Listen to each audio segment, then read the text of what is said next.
Alright guys, what's up? So this is going to be my third review video, and today I am reviewing the APS ASR 110. Now on my last channel this was a very hot topic when it came to guns on my channel. A lot of people had a lot of questions about these guns, as along the lines of, you know, anything from the threading on the barrel to what kind of batteries and internals and stuff is in here. So there's a lot of questions that get asked about this gun. So yeah, so what I'm going to start off with is how I basically run this. Now as you can already tell, by a lot of people are going to be already able to tell, this gun has a different rail than what comes with it. So this is the rail that originally comes with it. It's a 13-inch Guardian rail system. It is a very nice rail. I really like it. I just felt like for my uses, I felt like I needed something a little bit more just low profile, I guess. But very nice rail system, and this is the original outer barrel as well. Very nice barrel. But yeah, like I said, it's the original one. So right here it says RTS Battle Rail, so it's the APS Conception RTS Battle Rail. That's what it's called. I also have this is a replica imbus sight, my Magpul. It's the replica. I don't think it's an original. But yeah, it was pretty tricky getting this thing switched out. The only thing I really say about this thing is it is heavy. This whole rail system and outer barrel system is metal. There are not threads on this original barrel, but you know what? I messed that up. This is the original rail system, but not the original barrel. I believe that the original barrel is still on there.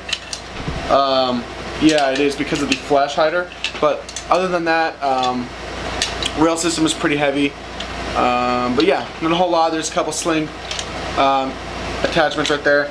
I use the QD sling mounts. So, but yeah, like I said, I guess we'll start from the front. This right here is the original outer barrel system. You have a 20mm, I don't know for sure if it's clockwise or counterclockwise. I believe it's counterclockwise. Threading system here. You can see the tip of the outer barrel shows out. This thing is very hard to find a adapter for as far as silencing goes. I like to put a silencer on here. I think it would look cool, but I'd have to buy a special adapter.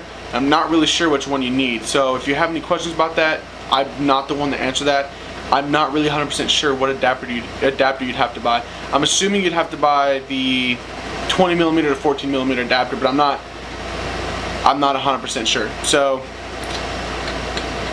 with that being said, this thing is a little tricky to kind of work with. So, but the flash hider, you know, with all that being said, the flash hider is pretty nice. It's all metal, it has the orange tip. Orange tip is kind of hard to get off too, but I leave it on there. I don't really try to mess with it. Okay, so moving into the rail system, like I said, I switched the rail systems out, but this is I don't know the brand of this, but I believe it's like a A&K or something like that. I don't know. I got it from a friend, and I just thought, you know, what if it fits? So I put it on there, and I honestly like it on here a lot more. I have the ability to put rails on here. Like you can see here, I do have one rail. Usually have one on the bottom, and then I have one on the side. I used to run a replica pack box just for looks, and then I usually have a grip or a bipod down here. Usually a bipod, because I like to run this as a DMR. But yeah, I took it off for now. The rails are kind of a pain in the butt because the rails that I have aren't meant to be on this rail, so you kind of have to rig them on there, so they're not foolproof. Okay, so moving up to the body and receivers. I run this with a ACOG. I don't know what brand it is or anything like that. Once again, I got it on a trade from a friend, so I don't know all the specs on this, but it is a red and green dot. It's a very nice sight. I really like it. I love it. Okay, so you have your rail up here. Now, the most important thing I can say about this gun, as far as review and test fire videos go, is the gearbox in this gun was rebuilt by a friend of mine. So it does not have the original internals. Some of the original internals are still in there, but for the most part, this is a rebuilt gearbox. So if I do a test fire video, it's not going to function just like it would right out of the box. I just need to make that very clear. I am missing a charging handle. The whole bolt system with the dust cover and everything, it's kind of messed up. This used to be my primary, and I worked the hell out of it, so it's kind of, it's kind of falling apart now. And I don't really have a whole lot of time to be working on guns right now. Got about 3 or 4 more guns back there that could use work, but right now it's not really an option. So I usually run these little short mags. They're, I think, 40, 50 round mags. I like to use it, run it as a DMR, so I like using the shorter mags. So yeah. Okay, so as far as trademarks go, right here at the top you have an trademark by APS. Says APS Conception. I don't know if you guys can see that. It's right there. And then on the other side, you have your APS trademark right here. It says Special Purpose Rifle, caliber 6mm by 45, ER12K 26184, and then has the APS logo. So that's pretty neat. Like I said, dust flap is missing right now. I have to get a new little rod thing that goes across. I don't know what they're called.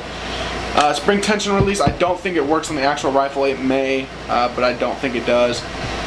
The bottom receiver is metal, and I believe this, the upper receiver is also metal. So this gun has a pretty decent weight to it as well. You have left side fire selector switch, so it's not ambidextrous. You have, one thing I did like about this gun, it was almost kind of like two-tone. It had the tan stock, tan pistol grip, and then it had the tan rail system. But like I said, I replaced the rail system, but I still like the black tan look. You have your crane stock, 6-position crane stock. Your gun is mine, and I believe the gun comes like this anyways, but when it was rebuilt, it is wired to the rear. And like I said, I believe the original gun is rear to the back as well, because I believe this is original stock. You have a couple sling mounts back here. I have a QD sling mount right here, as long as one up by the stock right here. Yeah, what else? This gun does not have a bolt catch. It has a replaced trigger guard. Let's see. Not a whole lot else about this gun, guys. It's when this gun is supposedly new out of the box, has a CPU, but I'm sorry, an FCU. It has an FCU, fire control unit, but I don't ever remember this gun having an FCU. I had it. I didn't have it before the gearbox was built. I got this on a trade after the gearbox had been rebuilt. So I'm not exactly sure what the internals or what this gun, performed like before I got it. But I've heard great things about it, and I've considered buying another one brand new, but I haven't. But yeah, guys, other than that, even with the rebuilt gearbox, this gun's still a beast, and it's not even just about the internals. The externals and just the way it looks is beautiful. I know they make the 111, the ASR 111 and 112. Basically, 110 being the DMR version and the 112 being the CQB version. So they are pretty nice rifles, and I would highly recommend picking one up. They're pretty fun to play with. But yeah, guys, that being said, that's about it. Thanks for watching, and don't forget to rate, comment, and subscribe. If you subscribe, you're automatically entered into my contest. So thanks for watching.